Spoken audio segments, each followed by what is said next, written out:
Bonjour, j'avais oublié de mettre le micro. Donc bonjour, je m'appelle Patrice Canavo, je suis Buenos días, me llamo Patrice Canavò, soy docente investigador de Agrocampus West y animador de este seminario. Hoy tenemos dos presentaciones. La primera sobre los efectos de las condiciones microclimáticas en el crecimiento de la lechuga en una asociación frutihortícola presentado por un doctorando de la Universidad de Agrocampus, y una segunda presentación sobre el efecto de la diversificación vegetal de las parcelas sobre la alimentación de los parasitoides de pulgones y el control biológico, presentada por Bruno Jaloux, docente investigador de Institut Agro.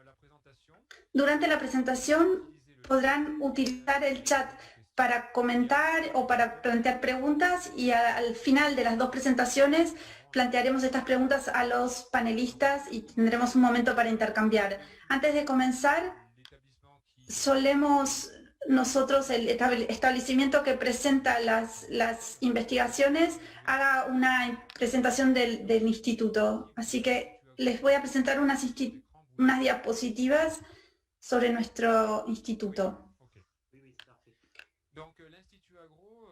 El Instituto Agro fue creado el 1 de julio de 2020. Voy a intentar pasar las diapositivas. Entonces, el 1 de enero de 2020, y esa creación se posiciona en el marco de una aceleración sin precedentes de las grandes transiciones digitales, climáticas, medioambientales. La formación y la innovación que desarrollamos en nuestro instituto forman parte de nuestros desafíos principales. Nuestra misión consiste en preparar la nueva generación de ingenieros y expertos en problemáticas específicas de la agronomía, la alimentación, y para poder anticipar mejor los cambios del siglo XXI. Nuestra ambición entonces es formar estudiantes creativos, comprometidos, que puedan comprometer soluciones y proponer nuevos modelos. Nuestro instituto resulta de la fusión de 3 escuelas de ingenieros que están bajo tutela del Ministerio de Agricultura: Agrocampus West, Montpellier Supagro y, dentro de poco, AgroSup Dijon. Estas 3 escuelas están situadas en zonas geográficas contrastadas en cuanto a clima, porque tienen distintas variables, lo cual permite unir distintas facultades y sistemas agronómicos distintos cultivos, viticultura, horticultura, producción animal y acondicionamiento paisajístico. Algunas cifras les doy para que se den una idea. Son 5 campus, 14 departamentos de enseñanza e investigación, 320 docentes e investigadores y más de 5.000 estudiantes. Y también 36 unidades de investigación cuya tutela depende de distintos institutos de investigación franceses. Tenemos también una acreditación ante 6 escuelas doctorales. Esos son los elementos en cuanto a los números. Eh bien, on va donc démarrer la session des exposés. Bueno, entonces vamos a iniciar la sesión de exposiciones. Para empezar, Toki va a hacer primero su presentación, va a compartir pantalla. Je vais juste réduire ça. D'accord. Donc, bonjour à toutes et à tous. Je m'appelle Buenos Toki. días a todos y a todas. Me llamo Toki, soy doctorando en tercer año de tesis en Angers. Trabajo sobre la caracterización del nitrógeno y agua en un sistema frutihortícola de mezcla de frutas y verduras. Les voy a presentar una parte de nuestros resultados de investigación, que consiste en caracterizar el microclima creado y los efectos que tiene en el crecimiento de la lechuga en un sistema frutihortícola, una asociación en particular del manzano y la lechuga.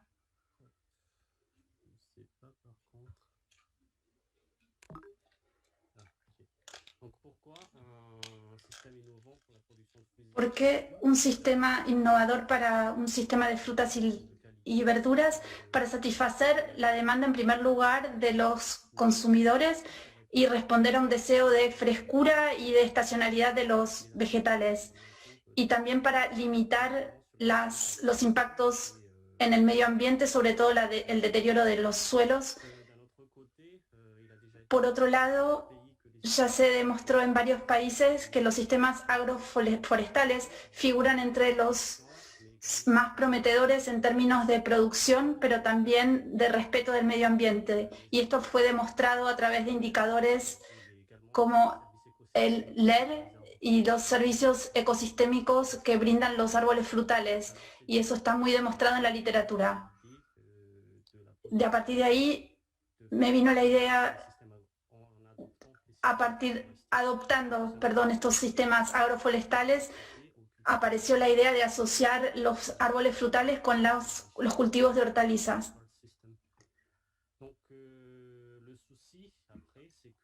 La preocupación es que para concebir o diseñar un sistema frutihortícola hay varias informaciones técnicas que hay que conocer, en particular la distancia entre los árboles frutales, las combinaciones de las especies entre especies hortícolas y la asociación de cultivos que van con ellas, pero también hay una inquietud en cuanto a cómo determinar la distancia óptima entre los árboles y el cultivo hortícola para disminuir la competencia y aumentar la complementariedad.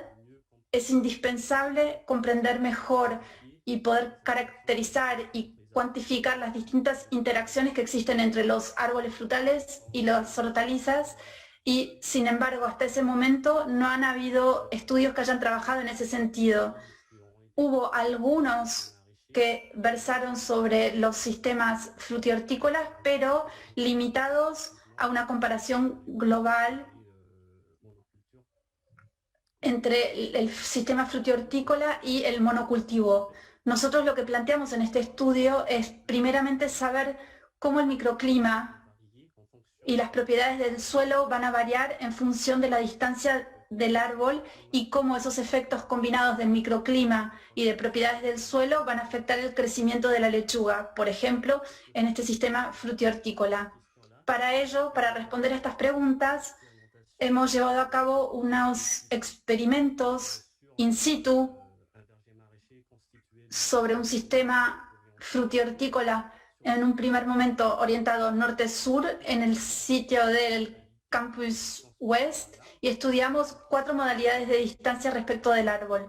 Aquí tenemos las 2 filas, norte-sur, y hemos hecho mediciones debajo de cada hilera, hilera oeste, hilera este, y en el terreno plantamos hortalizas. Entonces, estudiamos estas propiedades sobre esas parcelas hortalizas a 1,5 metros.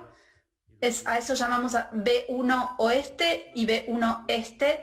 En los terrenos a 3 metros de los árboles los llamamos aquí B2 oeste y B2 este. Y por último, en el cantero central, eso es considerado como nuestro testigo y está situado a 5 metros y supuestamente no tiene influencia de los árboles. Se midió entonces el microclima, las variables microclimáticas, la temperatura, la humedad relativa del aire, asimismo las propiedades del suelo, medimos el tenor de agua y de nitrógeno, y obviamente el crecimiento de la lechuga. Medimos la superficie de las hojas y la biomasa. Esta es una presentación, una vista aérea de este experimento. Tenemos entonces las 2 hileras, norte-sur, el terreno con 5 parcelas hortícolas que les presenté. Esa es un corte transversal de la parcela. Entonces, pusimos sensores para la radiación global, la temperatura y la humedad relativa del aire también sobre cada hilera de árboles y en la B1 y B2, y luego el crecimiento de la lechuga en cada una de esas parcelas. Repetimos esas mediciones 3 veces y por último, en la otra punta de la parcela instalamos una estación meteorológica para la pluviometría y el clima. Esto es una imagen de nuestro dispositivo experimental. Tenemos aquí las 2 filas de los manzanos, los 5 canteros de lechuga que están cubiertos también de plástico y delimité en rojo las 3 repeticiones. Primer resultado, tenemos la variabilidad espaciotemporal para que puedan ver y seguir fácilmente los resultados. Aquí he representado los distintos puntos de medición con códigos de color. Así que lo que destaco es que tuvimos algunos problemas con los sensores situados en la parte este de la parcela. En esta diapositiva les presento solamente entonces de la parte oeste solamente. En este gráfico tenemos la evolución de la radiación global, un día de sol medido en el cantero central que está de azul, el testigo. En B2 en rojo y B1 en negro y en las hileras de color gris. A partir de las 14 horas vemos una diferencia que va a delinearse entre los distintos canteros. Aquí vemos que la radiación recibida en el B1 es más baja que la B2, que también es más baja que la radiación recibida por el cantero central. Para entender mejor estas diferencias hemos seleccionado 10 días de sol a lo largo de la experimentación y hemos calculado la diferencia de radiación entre la parcela B1 o B2 o la hilera de árboles y la franja central. Aquí tenemos la evolución de esta diferencia en estos 3 gráficos.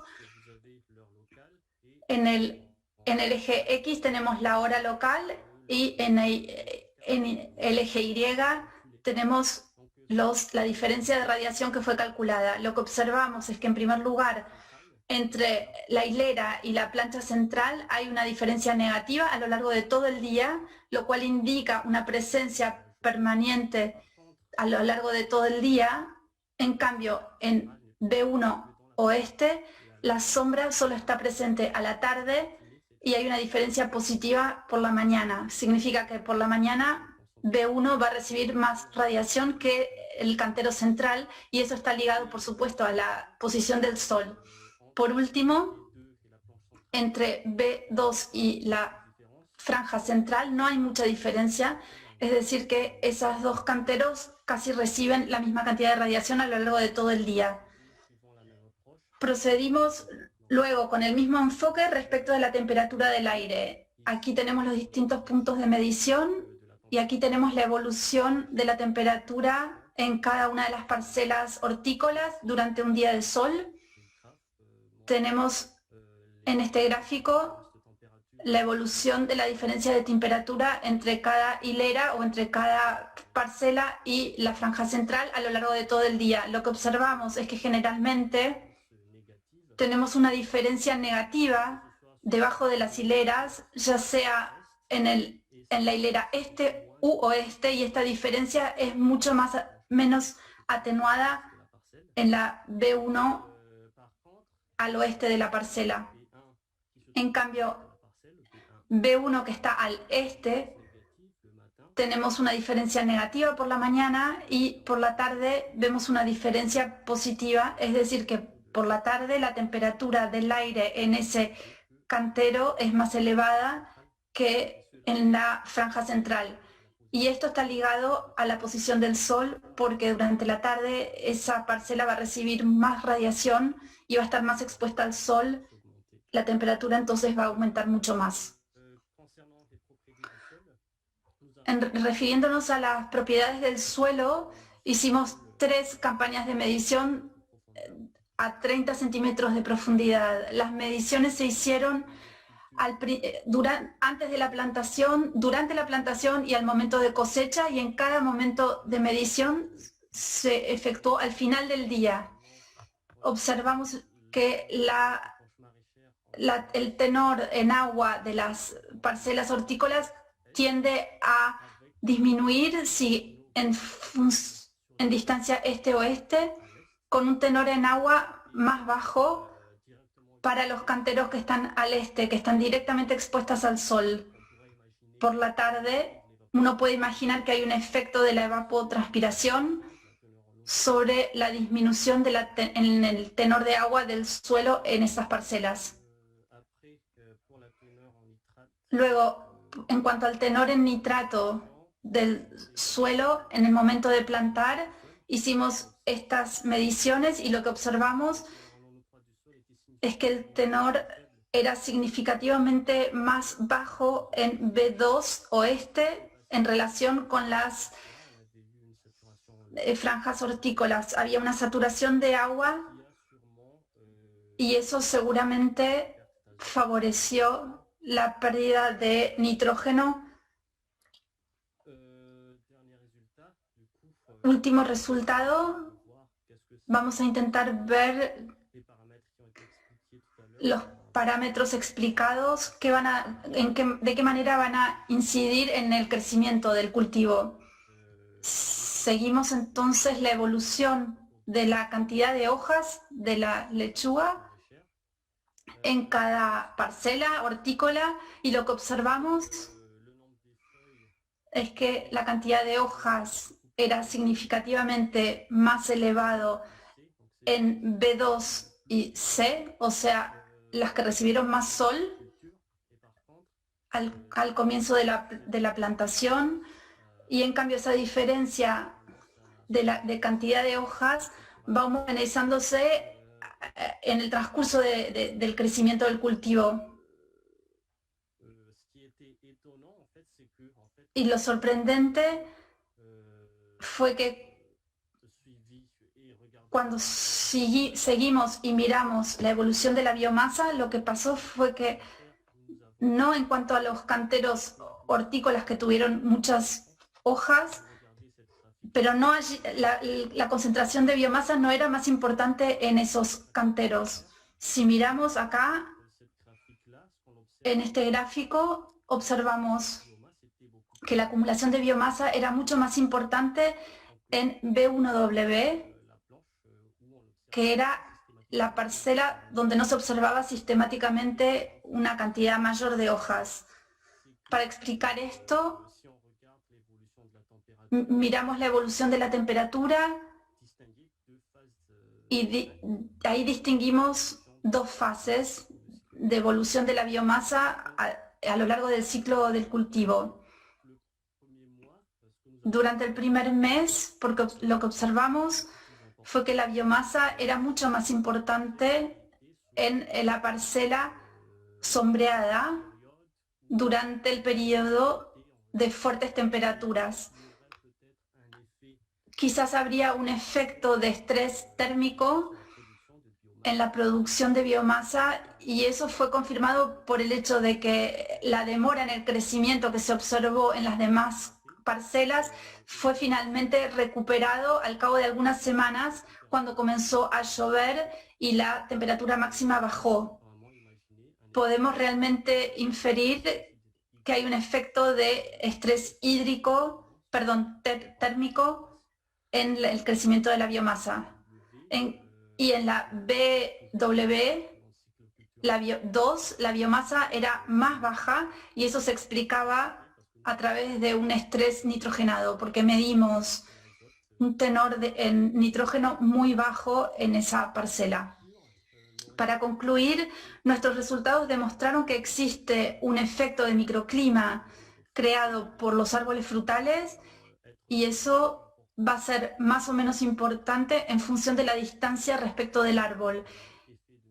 Y ese efecto de microclima va a afectar el crecimiento del cultivo hortícola. Esta experimentación se reprodujo en 2020 para validar los resultados y para comprender mejor las interacciones que existen entre los distintos parámetros y encontramos más o menos las mismas tendencias, así que lo que sigue, actualmente estamos trabajando en la modelización de distintos procesos y para ello comenzamos con un modelo existente de agroforestería, el High Safe, desarrollado y que asocia un modelo de desarrollo de árboles que se llama Safe Tree con otro modelo que se llama Sticks. En nuestro caso estamos utilizando para calibrar y validar un modelo de crecimiento de la lechuga, estamos combinando estos sistemas y para nuestro modelo frutihortícola vamos a hacerlo a través de vamos a implementar la producción, un modelo que mide la poda y a través de y las técnicas de gestión. Y a partir de eso vamos a hacer una simulación espacial del crecimiento o de sucesión de cultivos para poder evaluar, por ejemplo, la sostenibilidad de los sistemas.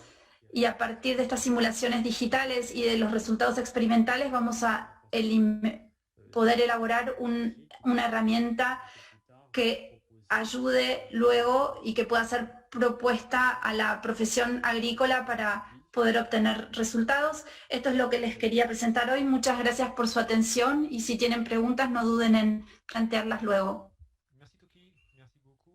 Muchas gracias, Toki. Efectivamente, ya pueden comenzar a hacer sus preguntas en el chat mientras que Bruno hace su presentación. También hubo preguntas sobre la posibilidad de volver a ver la conferencia y sí, les digo que sí, porque esta conferencia está siendo grabada, así que después vamos a mandar el link a los distintos participantes. Ahora le paso la palabra a Bruno Jaloux. Buenos días a todos, ¿me oyen bien? Empiezo. Me llamo Bruno Jaloux, soy docente investigador en AgroCampus West en Angers. Enseño la diversidad de los insectos y control biológico de los insectos plaga, entomología y me intereso en particular por las estrategias comportamentales de ciertos enemigos naturales, en particular los insectos que vamos a ver hoy, que son Hymenopteros parasitoides, estrategias que se pueden implementar para aprovisionarse en recursos tróficos dentro de los agrosistemas, en los campos. Y a partir de esos estudios se extrayeron informaciones para concebir sistemas que se pueda encontrar mejor alimento y entonces ser más eficaces en la eliminación de estos insectos plaga.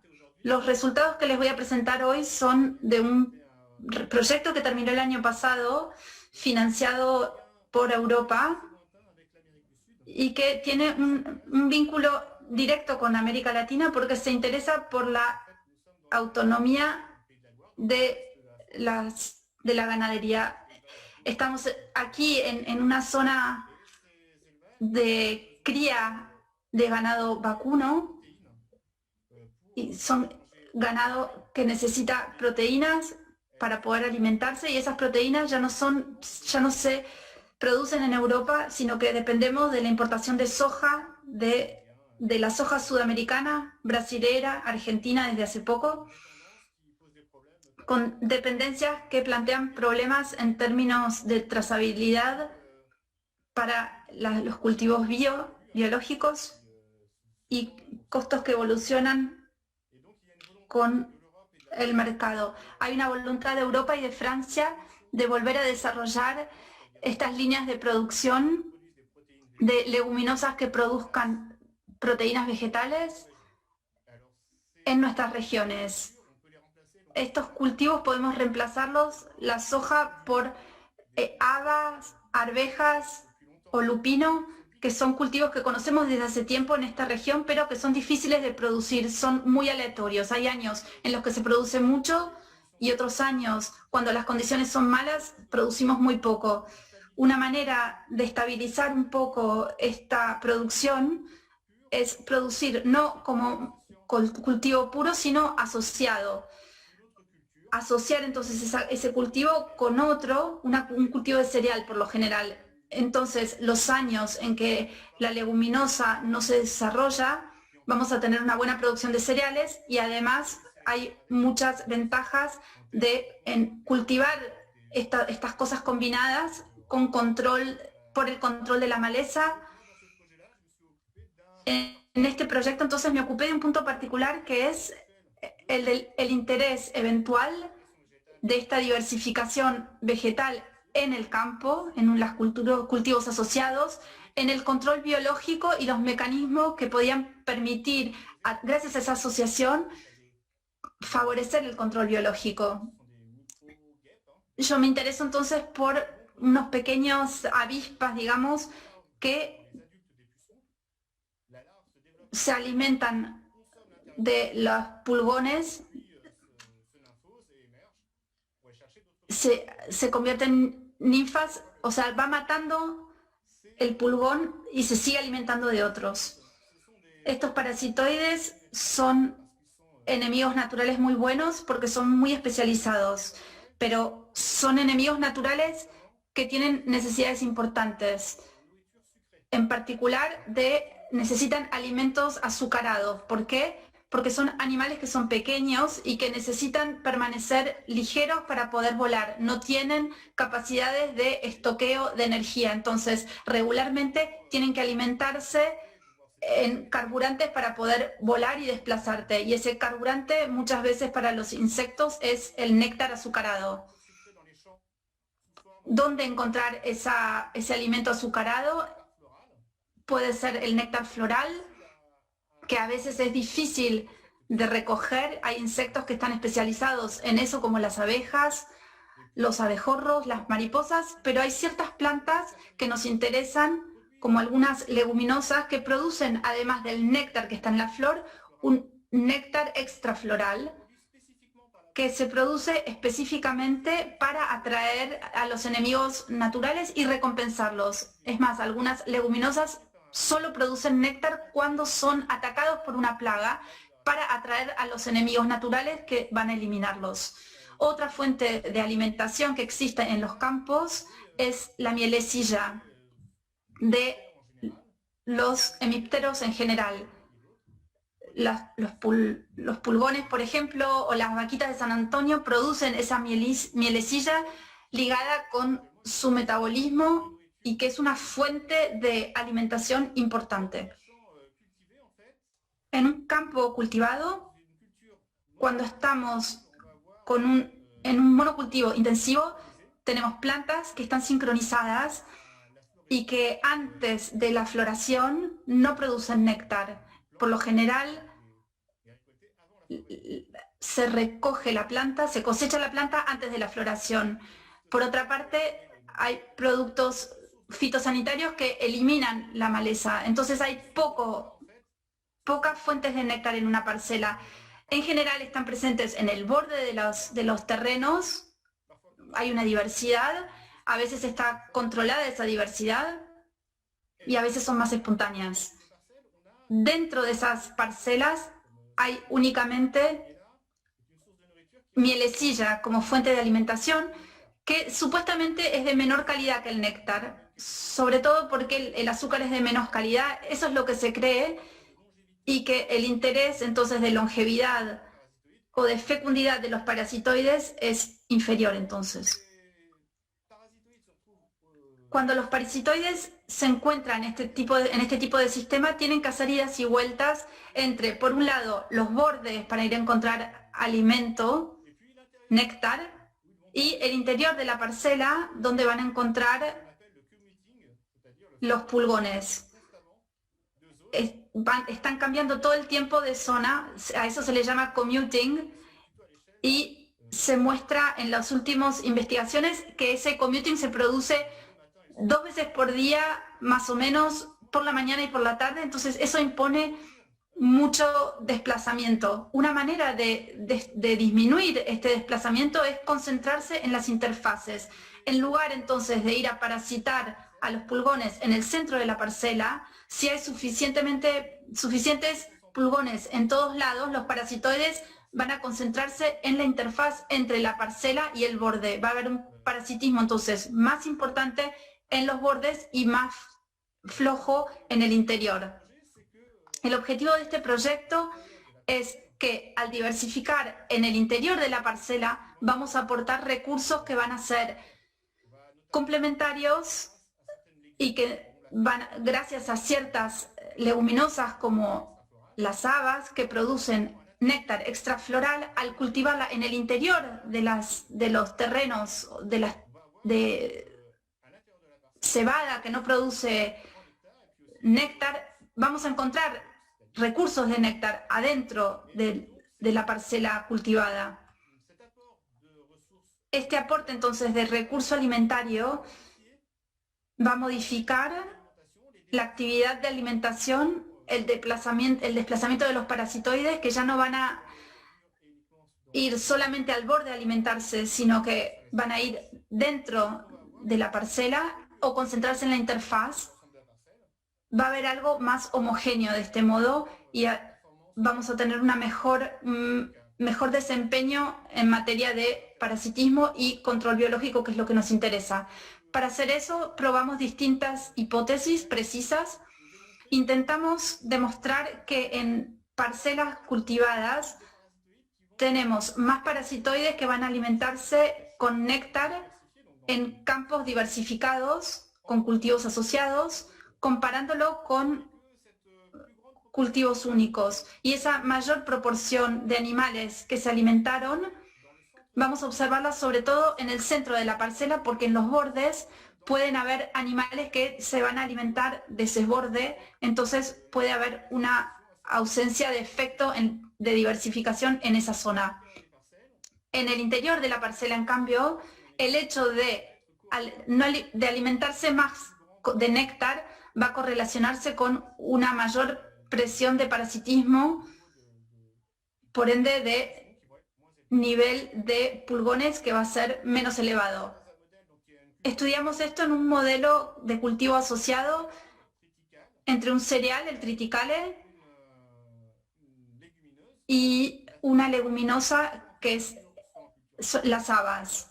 En cultura simple o asociada, les recuerdo entonces que produce el haba una néctar extrafloral que está siempre presente y asociamos entonces a esto un parasitoide, los áfidos, que están especializados en los pulgones,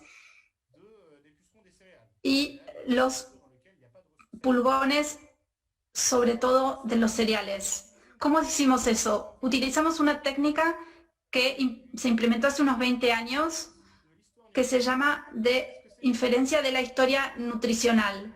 ¿Qué es esta?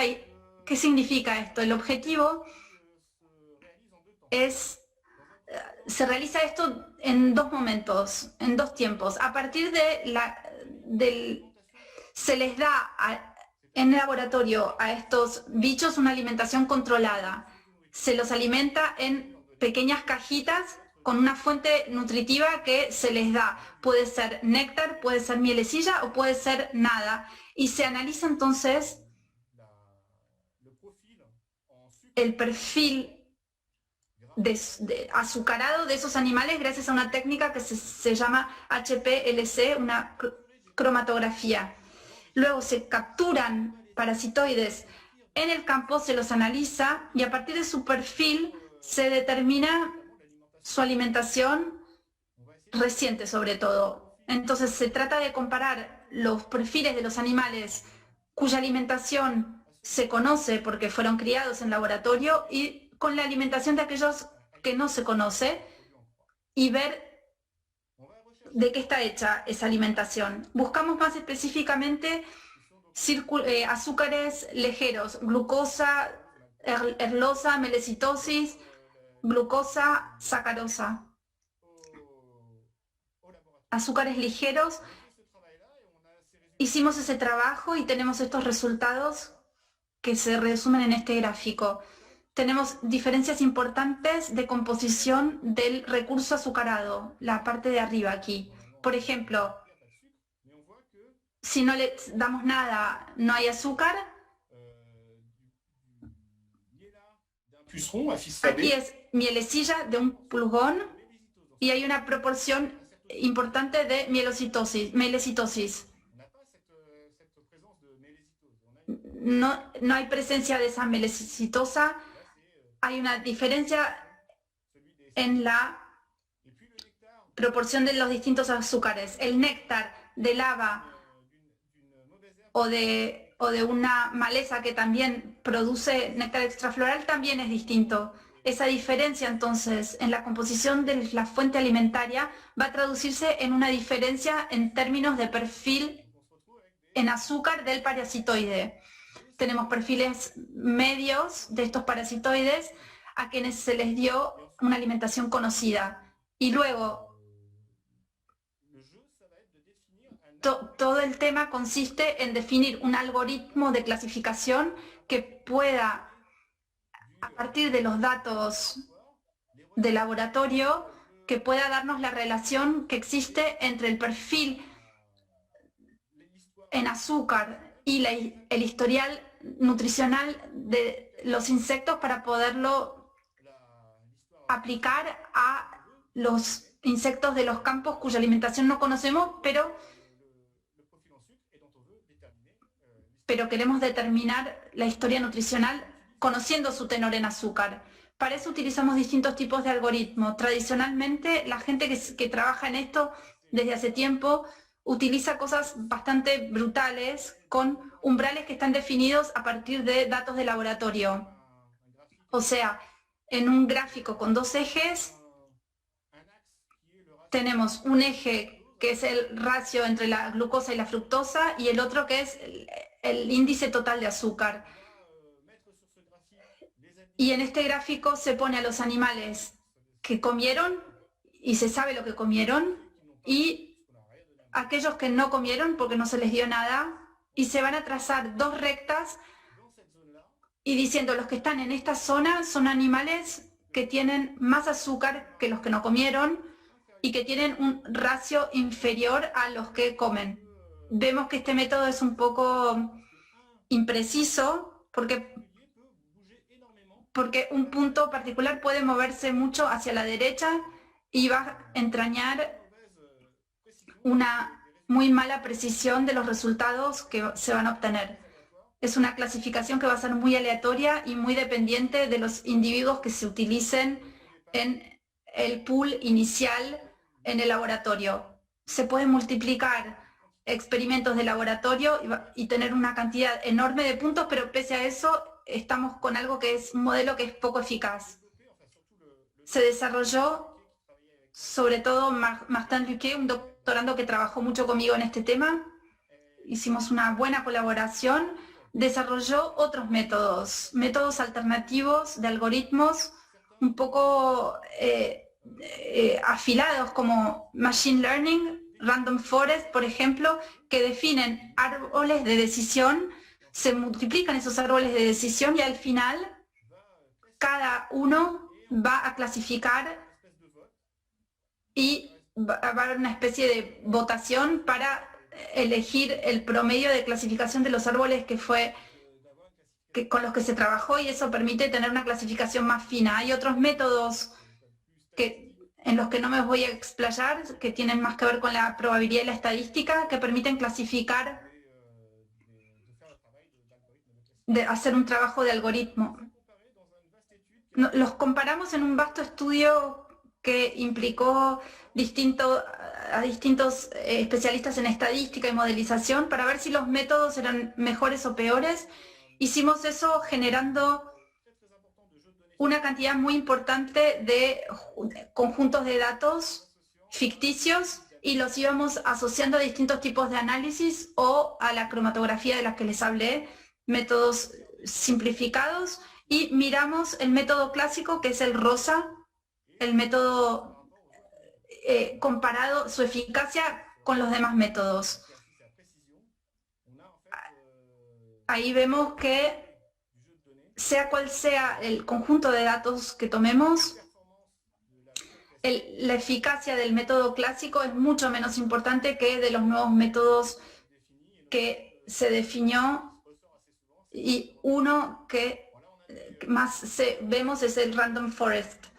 Son medidas de sensibilidad muy afiladas. Los mejores métodos vemos que están abajo, y vemos aquí también que hay cosas que son sumamente, o sea, que son muy eficaces y muy superiores que el método clásico. Intentamos generalizar para este trabajo de metodología. Queríamos definir una herramienta que permitiera a los investigadores que se hacen las mismas preguntas poder hacer esta inferencia nutricional en parasitoides u otros animales. Definimos entonces un tipo de datos que tenemos, cuáles son los mejores algoritmos que se pueden utilizar. Eso lo publicamos este año, y si quieren más precisiones sobre esto, les recomiendo que lean el artículo porque no les voy a poder detallar más que esto. Luego testeamos este método óptimo del Random Forest en un dispositivo experimental en el campo, que es un dispositivo que es una red de parcelas de agricultores. Consultamos con distintos agricultores si podíamos hacer mediciones en sus campos. Teníamos 6 parcelas distintas de triticales, de cereales en cultivo puro, y 6 parcelas en la misma zona con cultivo asociado. Siempre es el mismo cereal y siempre son los mismos agricultores también, y la asociación con el haba. Todos estos son campos de cultivo biológico, así que tenemos mucha diversidad en torno al campo. En los bordes también hay maleza en el interior del campo, y esto produce un ambiente rico en alimentación. Son entornos donde los parasitoides son numerosos y tienen fuentes de alimentación muy importantes, por lo general en los bordes, pero a veces también dentro de las parcelas, y eso son cosas que nosotros consideramos. Dentro de cada una de estas parcelas realizamos capturas de insectos. Utilizamos una aspiradora que nos va a permitir a lo largo de una hilera aspirar todos los insectos que encontramos. Ahí vamos a seleccionarlos en condiciones frías para evitar que haya alteraciones de azúcar, y extraemos los animales que nos interesan, que son los áfidos, y luego los analizamos para poder asignarlos a un grupo de individuos que estén alimentados o no alimentados. Eso lo hacemos a 5 metros del borde o cerca del borde, donde esperamos que haya una diferencia menor entre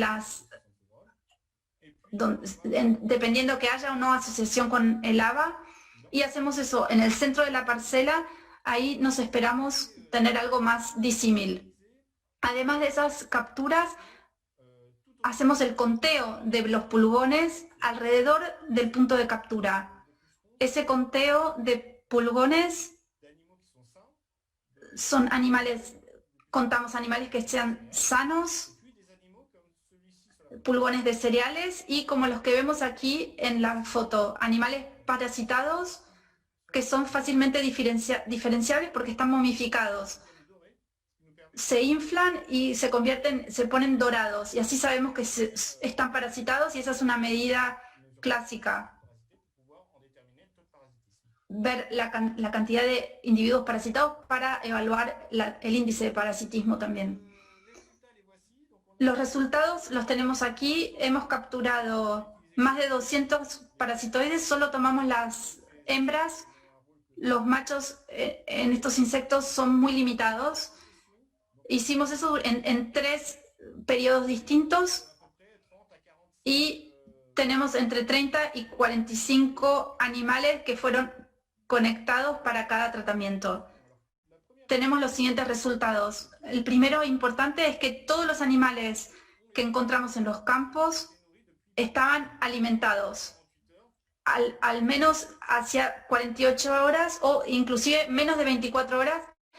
Ese es el límite de detección de nuestros métodos. Todos esos animales estaban alimentados, lo cual demuestra que necesitan alimentarse y que implementan sistemas de estrategias para poder alimentarse en el campo. No es algo facultativo, sino que es obligatorio para todos los animales alimentarse. Por supuesto que hay algunos sobrevivientes que no se alimentaron, murieron y nosotros no los capturamos, pero todos los que estaban vivos estaban alimentados. Luego tenemos los que estaban alimentados por néctar o mielecilla y vemos que aunque tenemos unas diferencias, la mayoría de los parasitoides que capturamos están alimentados por mielecilla, estén cerca del borde o en el centro de la parcela, sea en cultivo asociado o en cultivo puro. Tenemos una cantidad importante de estos parasitoides que se alimentan de mielecilla, y el aporte en néctar, siempre hay algunos que se alimentan de néctar, sea en el cultivo asociado o puro, pero siempre es minoritaria esa alimentación. A 50 metros, a veces en cultivo asociado, aumenta un poco la dosis de individuos alimentados de néctar, pero no es significativo, no es realmente un cambio importante en la proporción de individuos. Miramos también el tema del parasitismo y observamos tanto en la población de pulgones como en la tasa de parasitismo, perfiles que son muy próximos. No hay diferencia significativa en la cantidad de pulgones a 5 metros, a 50 metros entre cultivos asociados o cultivos puros que están en azul. El índice de parasitismo, tenemos cosas también bastante elevadas, puede ir hasta 0,75, pero tenemos tasas que no son significativamente distintas. En este caso, hablar de un fuerte interés del aporte de néctar en términos de parasitismo, entonces de control biológico. ¿Cómo interpretar estos resultados? Los interpretamos como una solución de compromiso que existe entre estos parasitoides en cuanto a la calidad del recurso alimentario y a su disponibilidad. Tenemos el néctar, que es un recurso alimentario de muy buena calidad, superior a la mielecilla, pero hay una mielecilla que está muy presente en los campos, sobre todo en los campos que están cubiertos de pulgones, que siempre están asociados y muy cercanos al huésped, que es el que produce la mielecilla, que se reproduce en esa zona y allí se encuentran. Entonces la disponibilidad de mielecilla es mucho más alta que el néctar. Esta distinción hace que, por más que el néctar sea de mejor calidad, a veces para el parasitoide puede ser más interesante concentrarse en un recurso que sea de menor calidad, pero que esté presente en gran cantidad y de manera homogénea en toda una parcela. Encontramos otros resultados en la literatura que van en el mismo sentido. Aquí hay un estudio importante de hace unos 10 años donde demostraron que la tasa de parasitismo que habían ingerido néctar disminuye fuertemente con la cantidad de pulgones que hay en el sistema. Cuando hay una densidad importante de pulgones, por más que haya néctar disponible, los parasitoides dejan de lado el néctar y se concentran en la mielecilla, se alimentan entonces de ella porque está más presente en el medio ambiente. En este momento estamos intentando continuar con estas investigaciones. Nos gustaría ver si los cultivos asociados que podríamos pensar con diferentes disposición espacial puede tener un impacto justamente en función de cómo se dispone por ejemplo, hacer una franja alternada de distinto ancho, hileras alternadas o mezcla total de los cultivos. Y eso lo están practicando los agricultores en el campo. Eventualmente vamos a tener distinciones porque en estos sistemas vamos a tener densidades de interfaz que van a diferir. Aquí hay una interfaz débil, una línea entre dos cultivos nomás. Aquí, en cambio, va a haber 4 o 5 veces más densidad de interfaz. Cuanto más mezcla haya de los dos cultivos, más densidad de interfaz van a haber. Podemos pensar que estos sistemas podrían ser más interesantes. Por supuesto que esto tiene que resultar interesante, sea cual sea la disposición espacial. También estamos intentando otros proyectos en entornos menos diversificados. Les conté que trabajábamos con entornos de cultivos biológicos muy diversificados, con muchos parasitoides y muchos recursos presentes. Ahora estamos tratando de ir hacia otro tipo de proyectos en zonas de Francia donde se producen cultivos de manera intensiva, sin borde y con un uso masivo de productos fitosanitarios para luchar contra la maleza. Ahí podemos encontrar algo más realmente distinto. Gracias a un metaanálisis estamos intentando ver si el efecto que hemos visto y que es el interés de llevar un recurso alimentario a los parasitoides, eso lo encontramos de manera generalizada en estudios que se producen desde hace 50 años. Estamos en la buena vía y tenemos resultados interesantes. Y la última vía de estos trabajos es intentar generalizar este enfoque de inferencia nutricional, sobre todo, no a un tipo de alimento azucarado, sino al conjunto de recursos necesarios para un parasitoide en un ecosistema.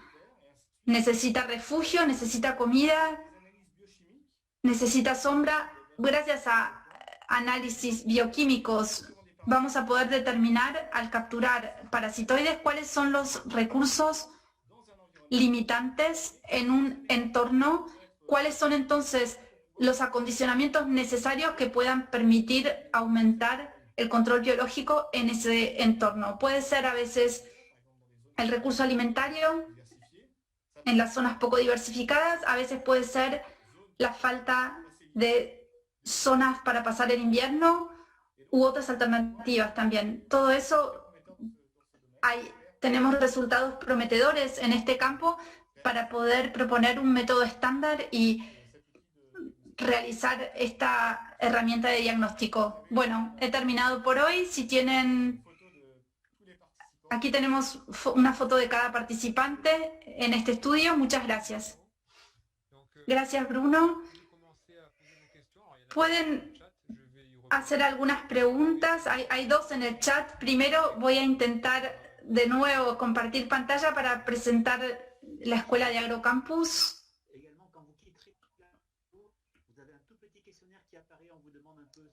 Hay un cuestionario también al final que va a preguntarles si son doctorandos, o eso. Les pido por favor si se pueden tomar unos minutos para rellenar ese formulario. Gracias. Aquí tienen enfrente tienen el video.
Academy Agrocampus Ouest. yow mi seetaan ñëwal Agrocampus. Lleve la Agrocampus West. Dale, vení al Agrocampus West. Ven Agrocampus. Es bacán. Vem para Agrocampus. Você vai adorar. Veniți la Agrocampus West. Agrocampus West. Venez à Agrocampus, c'est super. Ujo Agrocampus Ouest. Приходите в Agrocampus West.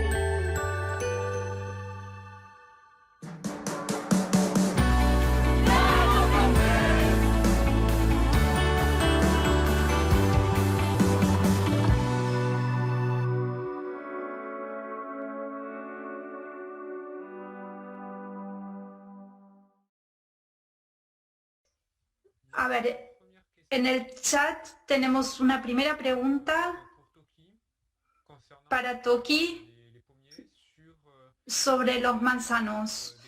¿Cuál es la edad del manzano al momento de la plantación, el diámetro del tronco y su altura? En el momento de la plantación de la lechuga, los árboles habían sido plantados en 2003, así que eran árboles de 2,50 metros de altura, con diámetro de tronco de 8 centímetros más o menos. En función luego de los diámetros de los árboles, según eso no había los mismos efectos. Eso también era interesante para la modelización, intentar probar distintos escenarios, distintas configuraciones de árboles, configuraciones espaciales y también parámetros fisiológicos. ¿Podés aclarar que hay distintas variedades de manzanos? Sí, no los tengo todos en mente, no eran las mismas variedades. En las hileras oeste eran golden, sobre todo, en cambio en la parte oeste de la parcela eran 4 variedades. Había Cala,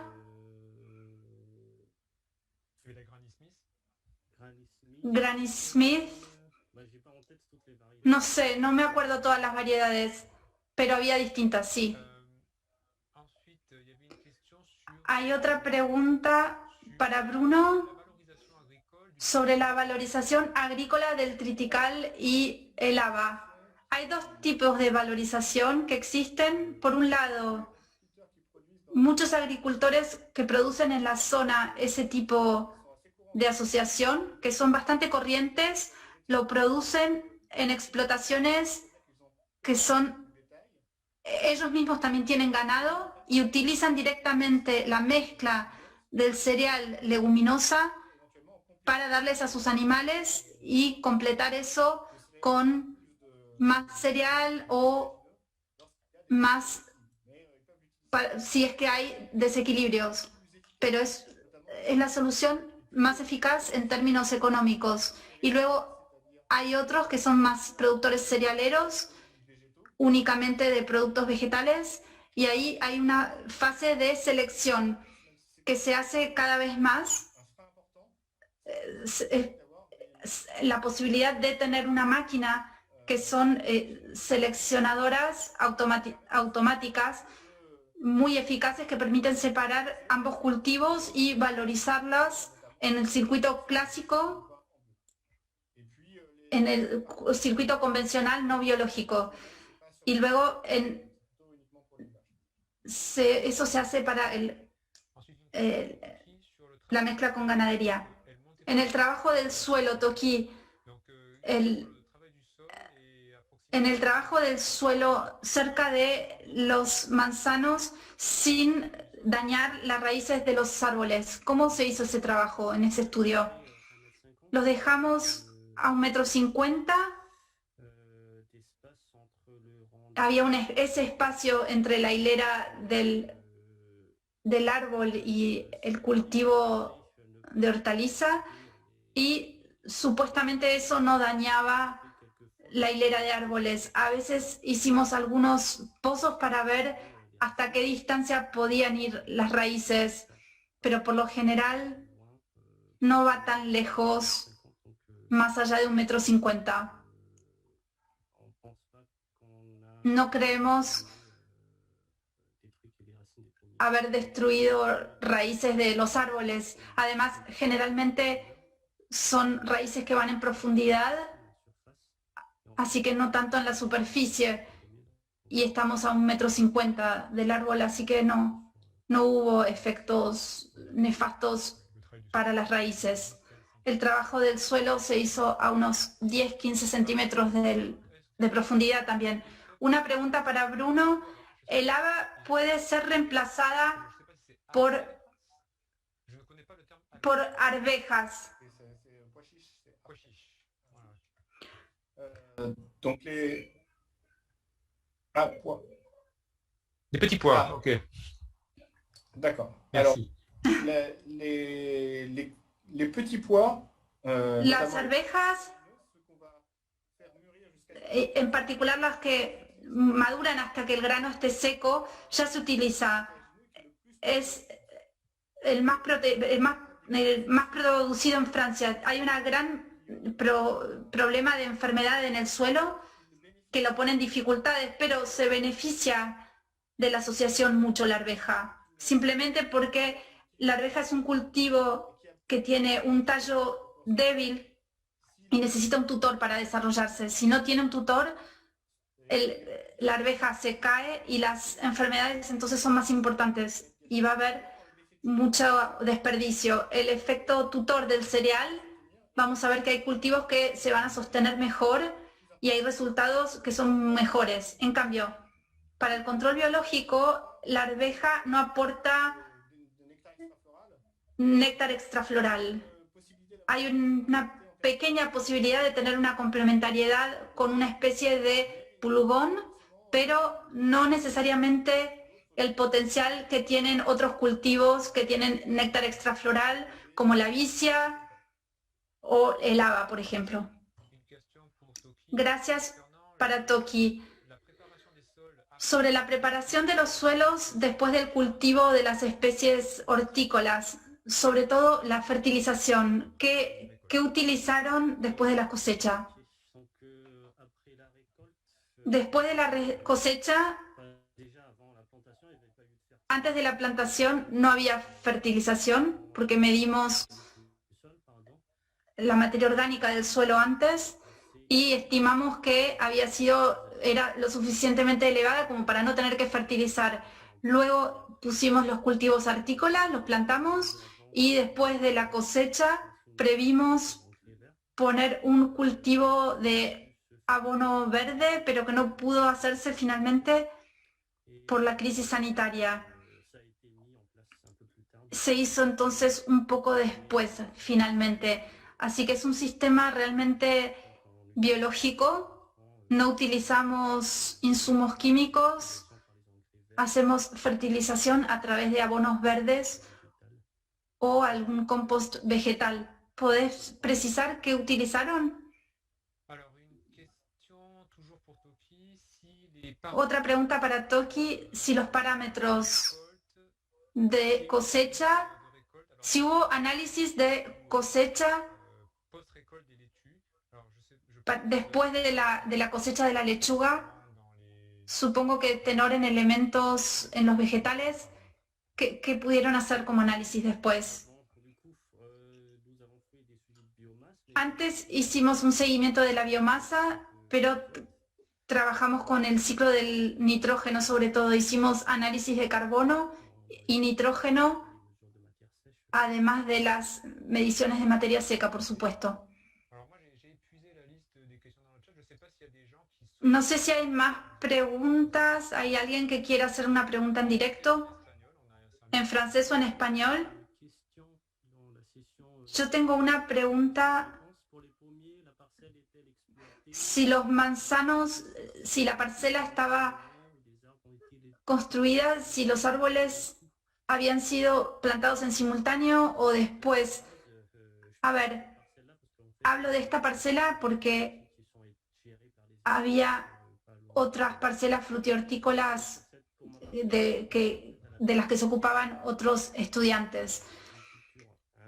Aquí era un vergel de manzanos únicamente y lo que se introdujo fue el cultivo hortícola. Quitamos entonces algunas hileras, 2 hileras de manzanos que estaban en el terreno de la configuración, los quitamos para hacer la configuración actual con las parcelas hortícolas. O sea que la lechuga es lo que llegó después de los manzanos. Estaban desde hacía mucho tiempo antes. ¿Hay alguna otra pregunta o comentario? Savoir s'il y a eu un système d'irrigation. ¿Hubo un sistema de riego? Sí. Regamos a través, hicimos riego por goteo. Y para Toki, ¿la vida biológica del suelo se analiza también? Sí. Es un estudio que estamos haciendo en este momento. Estamos intentando caracterizar no directamente la vida del suelo, sino los efectos microbiológicos. Y para eso estamos haciendo 3 experimentos. Una de seguimiento de la descomposición de la biomasa, de las raíces de la lechuga y de los manzanos, eso está en experimentación. Un segundo experimento tiene que ver con el seguimiento de la mineralización de la materia orgánica, del humus del suelo.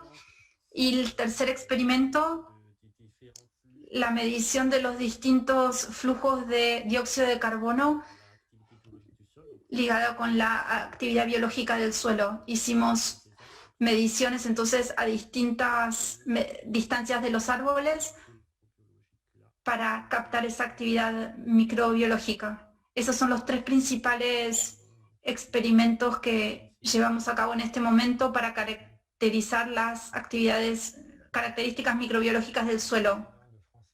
Hay un comentario de una profesora que dice que las presentaciones de ustedes inspiran mucho a los estudiantes. Muchas gracias. ¿Hay alguna otra pregunta? Una pregunta para Bruno. Más allá de la calidad de la mielecilla, ¿podemos pensar en otro actor que intervenga? Respecto del néctar, hay factores que intervienen a nivel aromático. Hay trabajos recientes para saber cómo los parasitoides consiguen dirigirse hacia el néctar, y nos damos cuenta que hay medidas específicas, hay cualidades olfativas que en los néctares que son captadas por los parasitoides y que les permiten encontrar esa fuente alimentaria. Esas son otras pistas, porque ese néctar, como no necesariamente estar asociado a una flor que tiene un atractivo visual u olfativo, uno se pregunta realmente cómo hace el parasitoide, lo encuentra. En términos de minerales, esos son otros estudios interesantes. En entornos tropicales, sobre todo, nos damos cuenta que los hemiópteros en general tienen dificultades para alimentarse de ciertos minerales. Van a necesitar complementarlo. Puede ser de barro, sobre todo en lugares donde hay charcos, o carroña, o cuando hay cosas en descomposición, y eso les permite complementar la alimentación. Pero en los néctares mayoritariamente hay azúcares, y eso es lo que vienen a buscar los parasitoides. Otra pregunta para los dos: si los trabajos dieron lugar a producciones escritas, artículos, para poder acceder a ellos. Bruno, creo que hay cosas que ya tenés. Sí, lo que les mostré corresponde con 2 artículos en particular que acaban de ser publicados, uno metodológico sobre los aspectos de algoritmos de clasificación, que son bastante precisos. Son de lectura un poco difícil, pero si no, un aspecto más de terreno, de campo, un artículo en Biological Control, no sé si es posible, pero creo que se puede contactar para obtenerlo. No sé si hay un espacio para ponerlo a disposición. Quizás podés poner tu mail en el chat, así te contactan directo. Y Toki, por mi parte, los resultados que les presenté recién fueron presentados en un congreso internacional en SHE, y hay un artículo que está siendo redactado en este momento y va a ser publicado, espero, dentro de poco. ¿Podés decirnos el título, al menos, del artículo? El título no ha cambiado. Es el título de la presentación que hice. Ok. Ahí está el mail de Bruno también. Si no hay alguna otra pregunta. QIR, là, de Benoît Mob. Question complémentaire, si vous suivez le rendement des arbres, est-ce qu'il a évolué suite à l'implantation des laitues ou est-ce que d'autres évolutions ont été constatées sur les arbres en dehors de l'effet de la suppression des rangs? Donc nous, oui. C'est bon, Patrice? Oui, c'est marrant, parce que je la vois pas cette question en fait, je sais pas où elle est. Mais c'est pas grave, vas-y, réponds. Hein. Du coup, nous, dans cette expérimentation, on s'intéresse plutôt sur les effets des arbres fruitiers sur la croissance des cultures maraîchères, plutôt que l'inverse. Mais je pense que cet effet sur les arbres, je pense que ce sera plus valorisé, ce sera plus perceptible à partir de la modélisation. Mais nous, on n'a pas quantifié ça expérimentalement. Ok. On peut prendre une dernière question. Alors, il y en a une. Alors, ce système présente-t-il des inconvénients au moment de la récolte des pommes? Alors, je ne vois pas quelle est l'idée derrière la question. Est-ce que Mauro, vous pouvez préciser? Peut-être la difficulté parce qu'en fait ça c'est un inconvénient qui est souligné plusieurs fois dans les systèmes vergers maraîchers. Si vous installez des planches maraîchères juste sous les rangs des arbres, ça va compliquer la récolte des fruits sur les arbres fruitiers.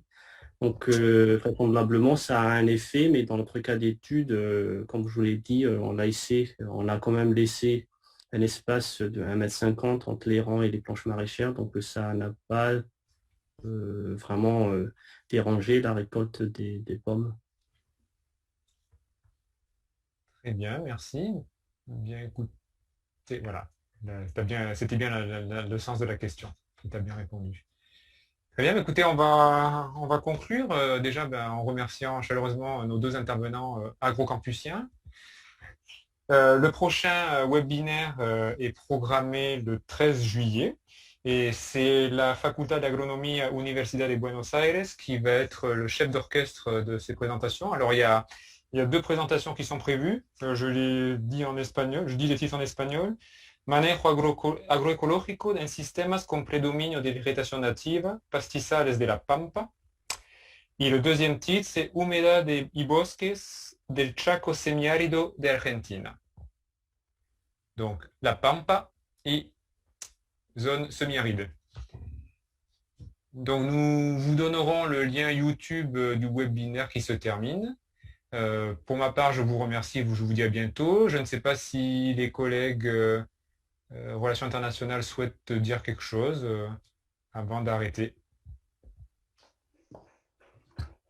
Non, on vous dit simplement à Merci de votre participation, de votre présence active et de vos questions. Et puis, on se retrouve donc dans un mois pour le prochain webinaire. Et pensez donc à remplir votre petit questionnaire en quittant la conférence. Merci. Merci beaucoup et bon après-midi, bonne journée pour les Argentins. Merci. Au revoir. Merci aux intervenants.